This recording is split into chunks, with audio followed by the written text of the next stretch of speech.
नमस्कार दोस्तों, मैं आपका मंजीत सिंह। हमारे चैनल मंजीत सिंह यूपी 19 में आप सभी क्षेत्रवासियों, किसानों, मजदूरों और युवाओं का स्वागत है। आज हम पहुंचे थे गांव बावड़ी में, जहां पर स्वर्गीय सीताराम मलिक जी की 11वीं पुण्यतिथि मनाई गई। इस मौके पर तमाम जनप्रतिनिधि और समाज के जो गणमान्य लोग हैं यहाँ पर पहुंचे। हरियाणा से भी खाप चौधरी पहुंचे और बागपत से भी सांसद है, और उनके साथ ही राजनीति में सक्रिय जो है वे लोग, सब लोग यहाँ तमाम पहुंचे हैं। तो एक बार उनसे बात करते हैं।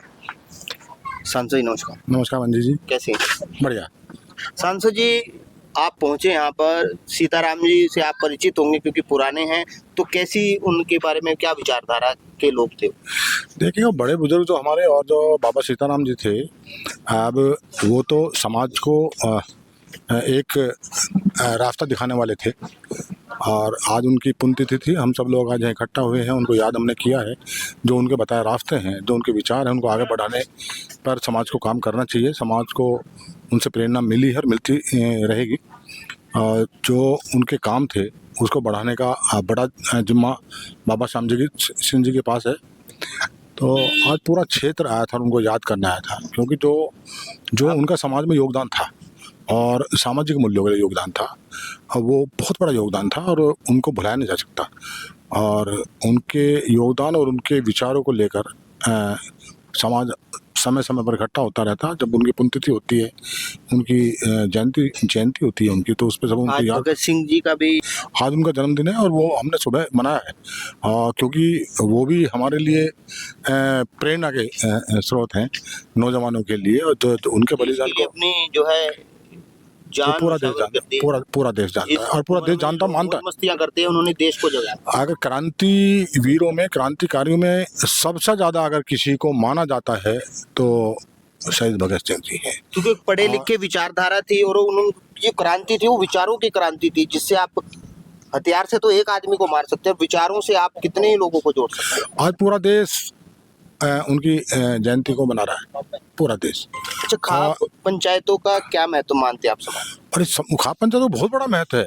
मैं करूँ, खाप पंचायतें जो हमारा समाज जब छोटे छोटे विवादों में, जब थानों में और न्यायपालिका की तरफ बढ़ता है, ऐसे समय पे खाप पंचायतें उन विवादों को निपटाने का काम करती हैं, ताकि व्यर्थ में हमारा पैसा थानों में और न्यायपालिका से जुड़े जो पैसे के वकील हैं, हमारा पैसा वहाँ ना जाए। जो समाज की कुरीतियाँ, हमारी जो हमारी संस्कृति है, उसको बचाए रखने के लिए उसमें खाप पंचायतों का सबसे बड़ा योगदान है, सबसे बड़ा महत्व है।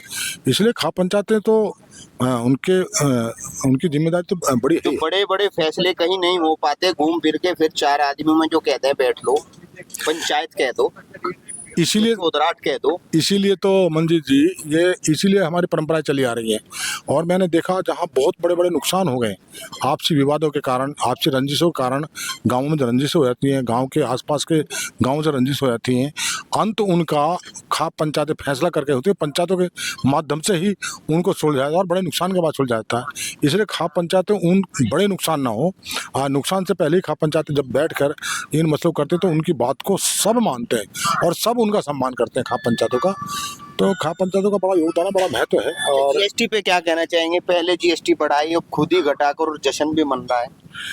देखिएगा, जब बढ़ाने का सवाल था उस समय देश का खजाना खाली था और देश को आर्थिक रूप से कमजोरी के कगार पर था, इसलिए जीएसटी का लगा। और जब देश हमारा थोड़ा संपन्न हो गया तो जीएसटी की मार थी, उसको कम करने का काम हमारे देश की सरकार ने किया, आदरणीय प्रधानमंत्री ने किया, इसलिए वो स्वागत योग्य है। और उसमें और भी उन्होंने फिर कहा है कि अभी हम उस पर और विचार करेंगे और भी छूट देने पर सरकार फैसला ले सकती है। ये आदरणीय प्रधानमंत्री जी ने अभी कहा इसमें। अच्छा, कुछ बातें कही जा रही हैं कि जो रेट है, जैसे सीमेंट कंपनियां हैं, उन्हें कैसे पता लग गया जीएसटी कम होगी? उन्होंने पहले अपनी जो रेट है वो बढ़ा दिए, जीएसटी घट गई, तो पब्लिक को तो कुछ लाभ नहीं हुआ कि वो सिर्फ व्यापारिक लाभ की जो बात की जाती है कि सरकार व्यापारिक है, तो वहीं कहीं ना कहीं इंडिकेशन। नहीं, ऐसा नहीं है कि ये सारी चीज़ें को लीक होती हैं। ये सब आरोप प्रत्यारोप चलते रहते हैं और ये हर तरह का पहलू है। जहाँ फ़ायदा होगा तो वहाँ उसके बारे में कहीं ना कहीं आरोप और प्रत्यारोप ये भी होंगे। ये तो जीवन का एक हिस्सा है, राजनीति का हिस्सा है, आरोप प्रत्यारोप राजनीतिक दलों का। 27 नजदीक आ रहा है कि अब की बार तो 400 पार होगा गन्ने का रेट। 100% होगा, पूरा भरोसा है। आदरणीय महाराज जी ने कहा है, मुख्यमंत्री जी ने, कि किसानों के गन्ने का जो मूल्य है वो अब की बार उनका पूरा ध्यान रखा जाएगा। पिछले बार कुछ मजबूरियां थी जिस कारण से वो मूल्य नहीं बढ़ा पाए, लेकिन उस मजबूरी का जो मजबूरी थी उसकी बार आपके बार सारी पूर्ति आपके बार फैसले लेकर करेंगे। ये सभी को भरोसा, हमें भरोसा है। नमस्कार जी, स्वागत है आपका। तो आप यहाँ पुण्यतिथि में आए, तो साहब के बारे में क्या कहना? बाबा हरिकृष्ण जी का एक बड़ा नाम था, सीताराम जी का 11वीं पुण्यतिथि है उनकी। वो इस पे पहुँचे हैं और समाज के चारों तरफ के लोग, कई राज्यों के लोग यहाँ पे आए हैं। प्रेरणा स्रोत है कि ऐसे बुजुर्ग हमारे बीच में वे थे या आगे श्याम सिंह जी हैं और तमाम जो बाबा हैं वे समाज को बढ़ाने के लिए, फैसले कराने के लिए, जोड़ने के लिए काम करते हैं। इनका एक बड़ा योगदान रहा है समाज के लिए। अच्छा, मानते हैं कि पिछले साल गन्ने का रेट इसलिए नहीं बढ़ा, जो किसानों में चर्चाएं हैं कि जयंत चौधरी को क्रेडिट ना चला जाए, इसलिए बीजेपी ने गन्ने का रेट नहीं बढ़ा। आदरणीय जयंत चौधरी जी ने हमारी पार्टी के 9 के 9 विधायक, दोनों सांसद, MLC मुख्यमंत्री जी से मिले थे। उन्होंने आश्वासन नहीं, पूर्णतः भरोसा कहा कि हम जैन जी की बात रखेंगे और किसानों को उसको लाभ देंगे, गन्ने का रेट बढ़ा के। सिर्फ बातें ही हुएंगी या धरातल पे रेट? अभी नवंबर में ही, अब तो चुनाव आ गया शायद, अभी नवंबर में ही। किसान कह रहे अब तो हम 27 की बात नहीं कर रहे, हम इसी नवंबर की बात कर रहे हैं। 2025 नवंबर में ही गन्ने का रेट बढ़ेगा। तो 420 के लगभग हो जाएगा रेट, या रेट तो होना चाहिए 800 जो किसान मांग कर रहे हैं। इस तरह से बायो प्रोडक्ट्स गन्ने के किसान का काम है मांग करना, नहीं और लोकदल नहीं देखिएगा, ऐसा नहीं कि ऐसा नहीं, किसान की लागत और किसान की जो तकलीफ है उसका सब ध्यान प्रदेश सरकार हमारी रखेगी और आदरणीय मुख्यमंत्री जी के मन में है। और ऐसा नहीं है, चौधरी जैन जी से निरंतर उनका संपर्क बना रहता है, संवाद बना रहता है। 2025 में ही गन्ने का अच्छा मूल्य घोषित होगा और किसानों को लगेगा कि सरकार सही समय पर सही फैसला सरकार ने ले लिया। जो सब गठबंधन है, मगर RLDI जब बजा हाथरस में, तो विधायकों जो जनप्रतिनिधि है बीजेपी के, गठबंधन होते वो कहीं चुबा। अब पता नहीं वो किसी को चुबा नहीं चुबा, ऐसा तो कुछ लगता नहीं।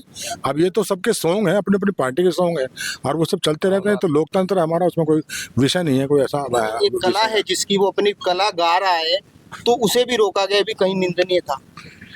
अब वो पता नहीं किसी ने रोका क्या रहा, क्या कारण क्या रहा होगा, ये नहीं समझ में आ रहा। लेकिन उसके बाद तो वो सभी उसके साथ रहे, सब चाहे कोई भी गठबंधन तमाम कार्यकर्ता और तमाम जितने हमारे पदाधिकारी गठबंधन के सब उस गाने के साथ रहे। सब RLD सर्व समाज के साथ है, मगर जो एक बात होती है कि चौधराट जो कह रहे थे हरियाणा में चौधराट खत्म कर दी, तो चौधराट के हिसाब से बजा फिर गाना वहाँ RLDI गाना है तो पार्टी से हितो जुड़ा हुआ है, ये चल रहा चलता रहेगा।